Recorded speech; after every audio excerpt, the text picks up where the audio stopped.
Okay, so I hope you guys are watching the propaganda series.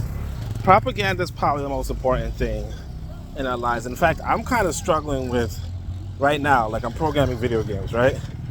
I'm programming video games and I'm wondering how can I put inside of the game some propaganda, okay?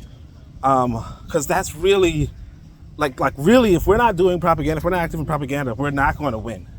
You know, so the last video on propaganda, we talked about how Wazungu uses propaganda to make kingmakers, okay, to do king making. King making is basically choosing the leadership in their country or in other countries, you know, just off of owning the means of propaganda, right?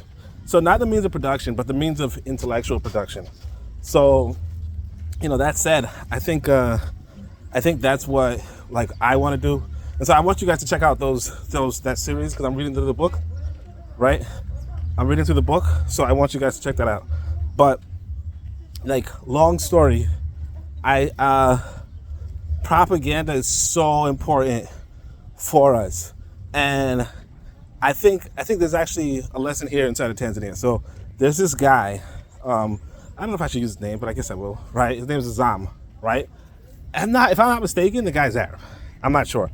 But basically, he's possibly the richest person in Tanzania. Okay? Or one of the richest people in Tanzania. And the guy produces ice cream, he produces, electronics, he produces whatever. But one of the things that he does also is he has his own TV network.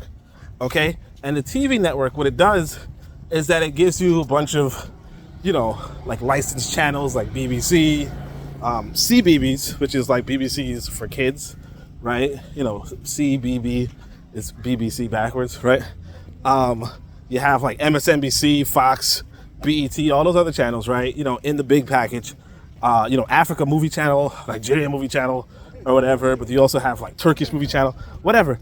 But then you go to the channels like Azam 1, Azam 2, Azam 3, Azam Sports, right? And those channels, particularly like Azam Sports might show like local sports, like local boxing, which I actually wanted to watch, football matches, that kind of stuff. But then you also have Azam 1, Azam 2, which shows soap operas or things like that, but they're international soap operas, okay? So they're like Korean soap operas or like Indian soap operas, with a Swahili dub, right? Why is this important? Basically, that means that they can, like essentially, if you want people to be antagonistic towards foreigners, right? Because again, like I said, the guy is probably Arab, right? So if you want people to be antagonistic to foreigners, you're going to have a tougher time if their main source of entertainment is coming from foreigners, right? And so a part of it is that, and here I'm thinking to myself, look, you can actually create your own satellite TV network. It's actually a possibility, and it might be cheaper than you think, okay? You could actually create it, develop an app or whatever, develop a, satellite network program. You could do it, but the point being this, that if another people are the source of propaganda, right? They're participating in the king making, they're participating in the love of foreigners. Whereas if you were to control the narrative, you were to have the multi-billion, industry, you could make it so that people are hostile to, people outside of, like they're more xenophobic in a sense. You could do that, okay? So essentially, what the propaganda that other people are doing is they're making you more xenophilic.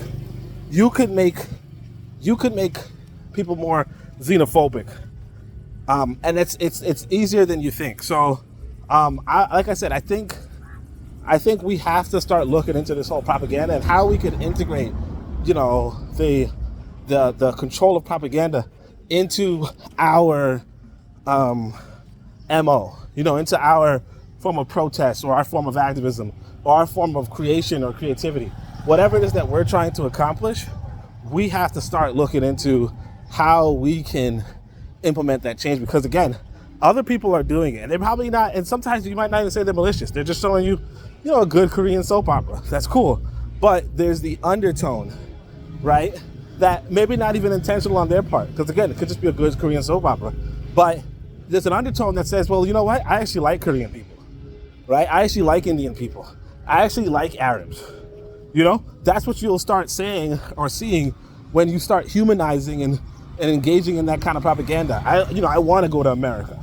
You know what I mean? Whereas if you have the propaganda such that, oh, actually, it's good to be in Africa. I want to go to Kenya. I want to go to Zambia. I want to go to, you know what I mean? I like Kenyans. I like Ugandans, when you have that kind of a stance and that kind of position, these are the human like, and then, the enemies are these, these, how the Moroccans might look at you, how the whatever, when you start looking at that, or like not even like Morocco really, but like, let's say, how the Sri Lankans, how the Koreans, I don't know, right? But like, that's when you start to really change the game. So, basically, long story short, try to implement propaganda, and on top of that, go look at that video, go look at the series that I'm reading on my channel. That's it.